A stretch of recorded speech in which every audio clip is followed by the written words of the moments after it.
త్రిపురలార్కు world bank నిధులు ఇతర రోడ్ల అభివృద్ధికి కూడా తీసుకోవాలని సర్కారీ వచ్చిన ఇప్పటికే అడకో నుంచి తీసుకోవాలని ప్రతిపాదనలు. సరే, అడకో అప్పులు చేయడం నిజమా లేదా పక్కన పెడితే వరల్డ్ బ్యాంకు, ప్రపంచ బ్యాంకు, నేను చిన్నగా ఉన్నప్పుడు అనుకుంటా చంద్రబాబు నాయుడు అధికారంలో ఉన్నప్పుడు కాంగ్రెస్ ప్రతిపక్షంలో ఉండేది.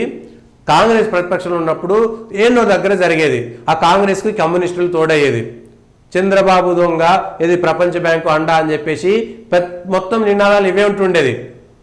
చంద్రబాబు దోపిడీ, చంద్రబాబు ప్రపంచ బ్యాంకు జీతగాడు, ఇగో ఇవే నినాదాలు ఇచ్చింది కాంగ్రెస్ పార్టీ పూర్తిగా. చంద్రబాబు మోసగాడు, ప్రపంచ బ్యాంకు జీతగాడు. అంటే చంద్రబాబు నాయుడు అప్పుడు వరల్డ్ బ్యాంక్ నిధులు తీసుకొచ్చిండు, 90,000 కోట్లేమో. ఆ వరల్డ్ బ్యాంక్ నిధులు తీసుకొచ్చిన తర్వాత ఎవరో ఒక ఆమె ఏమంటారు దాన్ని పిహెచ్డి చేసింది 3 ఏళ్ళు. ఆ 90,000 కోట్లలో 70% 80% చంద్రబాబు నాయుడుకి సంబంధించినటువంటి బంధువులకే. ఈ హైటెక్ సిటీ కట్టిరు, హైటెక్ సిటీ పక్కన బాగా డెవలప్ చేసిండని చెప్తారు కదా. వరల్డ్ బ్యాంకు నుంచి వచ్చినటువంటి నిధుల్లో 70 నుంచి 80% నిధులు తన కులానికి సంబంధించి, బంధువులకు సంబంధించినటువంటి వాళ్ళకే నిధులు కేటాయించాడు అనేటువంటిది ఆమె పిహెచ్డి చేసింది. పేరు గుర్తుకులే కానీ పిహెచ్డి చేసింది ఏకంగా.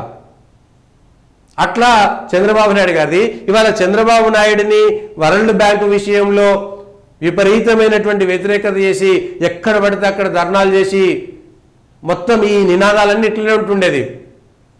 ఆయన మోసగాడని, ప్రపంచ బ్యాంకు జీతగాడని, ఇట్లాంటి మాటలే మాట్లాడేది కాంగ్రెస్ పార్టీ. మరి వాళ్ళ అదే కాంగ్రెస్ పార్టీ వరల్డ్ బ్యాంకు నిధులు తీసుకొస్తున్నది. మరి వాళ్ళ సేమ్ అప్పట్లో చంద్రబాబు నాయుడు మీద చేసినటువంటి విమర్శలు ఇవాళ కాంగ్రెస్ పార్టీ తప్పుకుంటుందా? తప్పేం లేదని చెప్తుందా? వరల్డ్ బ్యాంక్ నుంచి తప్పేం లేదు, నిధులు తీసుకురావడంలో తప్పేం ఉన్నది, మేము మంచిగా వాడుకుంటామనేటువంటి చెప్తారా?